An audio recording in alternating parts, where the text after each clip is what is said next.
Organisée sous l'égide du ministère de la Santé, en partenariat avec l'OMS et HUC International Développement, cette rencontre s'inscrit dans le cadre du dialogue politique sur l'équité en santé pour les personnes handicapées au Sénégal, à partir du projet WISH 2. Qui dit dialogue parle d'échange, de partage d'idées, de réflexion profonde autour d'une question très sensible.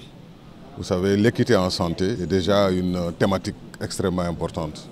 Mais quand on parle de personnes handicapées, le sens devient beaucoup plus profond.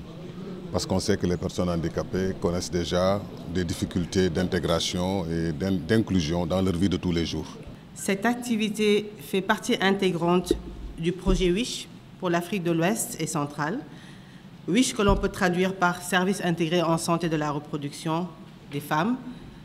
Mais vous pouvez aussi être un peu plus poétique et penser à WISH comme un souhait, une vision. Financé par la coopération britannique, le projet WISH vise à soutenir et renforcer les systèmes de santé publique dans les perspectives d'une prise en charge plus inclusive. Vous me permettrez donc de dire quelques mots sur ce projet phare en santé de la reproduction et qui est financé par la coopération britannique, avec une couverture géographique qui va de l'Afrique de l'Ouest à l'Afrique de l'Est en passant par l'Afrique centrale. Alors WISH pour l'Afrique de l'Ouest et centrale couvre 6 pays dont le Sénégal, avec un objectif très clair. C'est un projet qui est d'abord et avant tout à l'écoute et aligné aux priorités du ministère de la Santé pour supporter, pour renforcer encore plus le système public de santé pour qu'il soit plus résilient, mais aussi plus inclusif et accessible à tous, en particulier aux groupes les plus vulnérables. C'est plus qu'un atelier, mesdames et messieurs, c'est plus qu'un atelier. C'est un signal fort, une étape essentielle vers une santé réellement inclusive.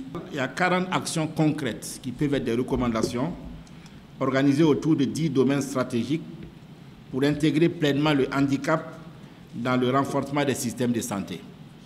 Ce que nous entendons aujourd'hui comme dialogue doit servir de catalyseur pour accélérer la mise en œuvre de ces engagements et en faire des réalités tangibles pour des personnes handicapées.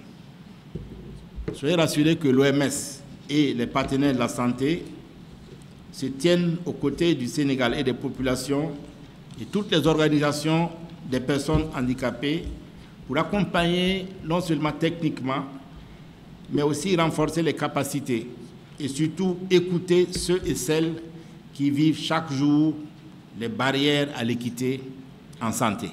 Ce dialogue marque une avancée vers une santé plus équitable pour tous. Il rappelle l'urgence d'agir pour que l'handicap ne soit plus un frein à l'accès aux soins.